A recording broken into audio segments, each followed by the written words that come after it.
Hello दोस्तों, मेरा नाम है अंकित कुमार और आप देख रहे हैं the final death of story. और मैं आपके लिए एक और नई और मज़ेदार कहानी लेकर आया हूँ। अगर आप इस चैनल पर नए हैं तो इस चैनल को सब्सक्राइब करना ना भूलिएगा।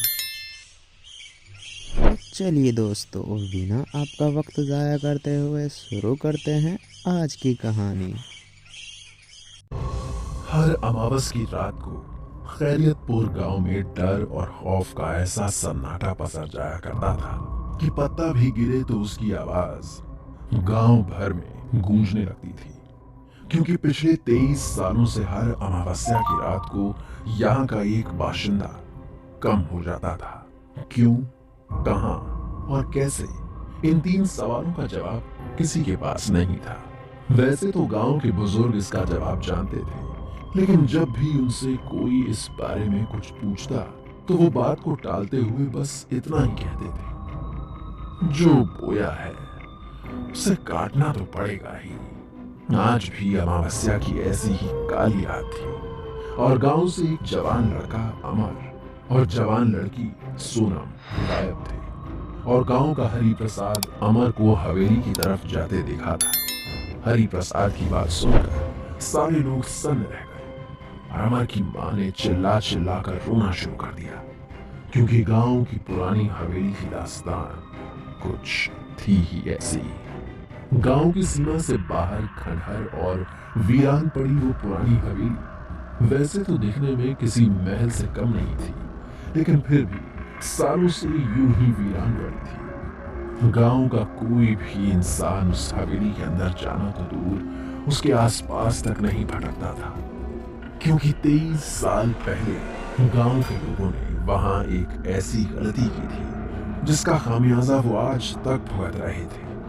हर अमावस्या की रात को बेजान हवेली जिंदा हो उठती थी और उस हवेली में रहने वाली खून की प्यासी चुड़ैल इस गांव से एक इंसान की बलि लेती।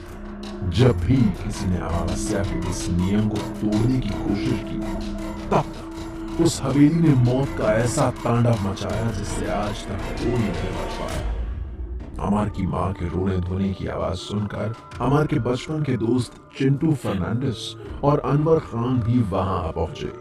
अमर, चिंटू और अनवर तीनों बचपन के दोस्त थे और हर काम में हमेशा एक दूसरे के साथ रहते थे। इसलिए गांव वाले इन तीनों की तिगड़ी को अमर, अकबर और एंथनी की जोड़ी बुलाया करते थे।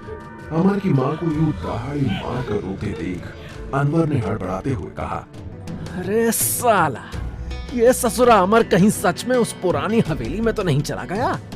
इतना कहकर अनवर घबराने लगा तो चिंटू ने उसे धीरज बंधाते हुए कहा, अरे काहे चिंता कर रहे हो अनवर मियां? का तुम्हें भी इन सब पागल लोगों की तरह लगता है कि अमर इतना मूर्ख है जो अमावस्या की रात को पुरानी हवेली में जाएगा? हमको पता है वो दोनों कहाँ गए हैं।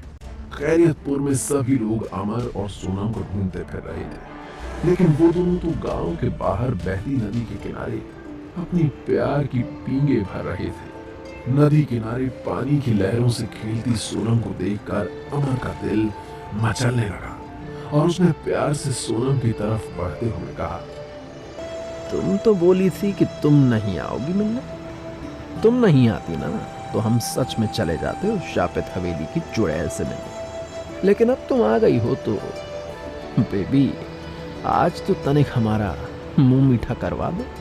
अमर की बात सुनकर सोनम ने चिल्लाते हुए कहा, धक, हमको ऐसा वैसा गर्ल समझे हो का?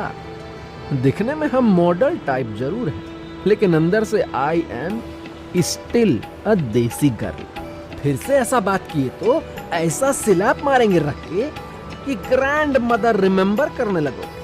सोनम की बातें सुनकर अमर ने चौंकते हुए कहा, ग्रैंड क्या? देखो तुम ना हमको इस ससुरा अंग्रेजी में गाली मत दिया। सोनम ने हंसते हुए कहा, स्टूपिड बॉय, हम तुम्हें अंग्रेजी में गाली नहीं दे रहे थे। तभी अचानक सोनम की नजर अपनी कलाई घड़ी पर पड़ी और उसने चौंकते हुए कहा, ओ माय भगवान! सोनम की बात सुनकर अमर ने चौंकते हुए कहा, हैं? लेकिन वो तो ओ माय गॉड होता है ना? अमर को अंग्रेजी बोलता देखकर सोनम ने मुस्कुराकर उसका गाल थपथपाते हुए कहा, स्मार्ट बाय। अच्छा ये सब छोड़ो, अब हम चलते हैं। सोनम की बात सुनकर अमर ने उससे सवाल करते हुए कहा। कहाँ? जवाब में सोनम ने कहा, होम। भूल गए यू सिली बॉय, आज अमावस्या का नाइट है और 7 बजने वाला है। सोनम की बात सुनकर अमर ने कहा, ओहो, अब साला ये पुराना हवेली भी हमारा प्यार का दुश्मन बन गया। चलो आओ, हम तुम्हें घर छोड़ देते हैं। अमर की बात सुनकर सोनम ने कहा, यू मेड बॉय, हम पहले जाते हैं, तुम 10 मिनट के बाद आना। अगर विलेज पीपल तुमको हमारे साथ दिखेंगे तो पूरा विलेज में बवाल हो जाएगा। लेकिन गांव में तो पहले ही बवाल मच चुका था। हरि प्रसाद की बात सुनते ही वहां मौजूद सभी लोगों के पैरों तले की जमीन सरक गई और वो सभी घबराते हुए पुरानी हवेली की तरफ भागने लगे।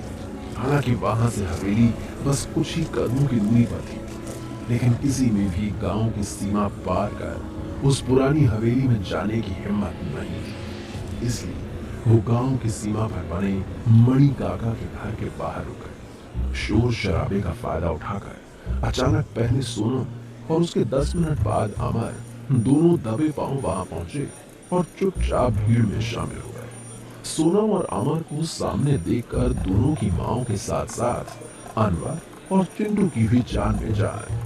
हालांकि अमर और सोनम के लगभग आगे पीछे वहां पहुंचने से दोनों की मांओं ने उन पर सवालों की झड़ी लगा दी। लेकिन तभी सरपंच ने घबराते हुए कहा, ए बे चुप करो, तुम्हारा चपड़ चपड़, और ये सोचो कि जब अमर यहाँ है तो ससुर का नाती हवेली में कौन गया है बे? पुरानी हवेली के अंदर एक अजीब सा सन्नाटा पसरा था कि अगर सुई भी गिरे तो उसकी आवाज दूर तक सुनाई दे। उस हवेली में पिछले कई सालों से कोई नहीं गया था, इसलिए मकड़ी के जालों और चमगादड़ों ने वहां अपना घर बना लिया था।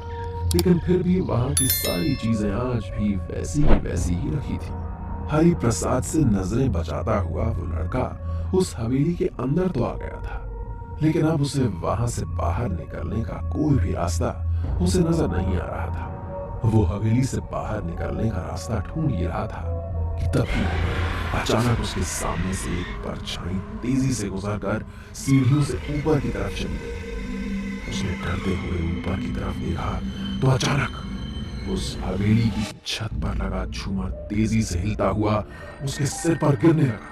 वो डर के मारे चीखता हुआ वहां से दूर जाकर खड़ा हो गया, लेकिन तभी छत से गिरते झूमर की रस्सी आधे रास्ते में ही अटक गई और वो झूमर हवा में ही झूलने लगा, जिसे देखकर उसकी सांस में सांस आई। झूमर से बचकर वो भगवान का शुक्रिया करता तेजी से सांसें ले ही रहा था कि तभी अचानक उसे अपने ठीक पीछे कान के पास किसी की गर्म सांसें महसूस हुई और फिर एक औरत की खौफनाक आवाज सुनाई दी।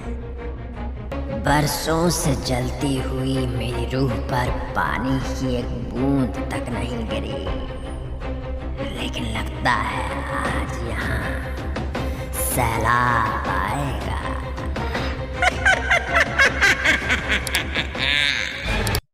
तो कैसी लगी दोस्तों आप सभी को ये कहानी? आशा करता हूँ कि आप सभी को बहुत अच्छी लगी होगी।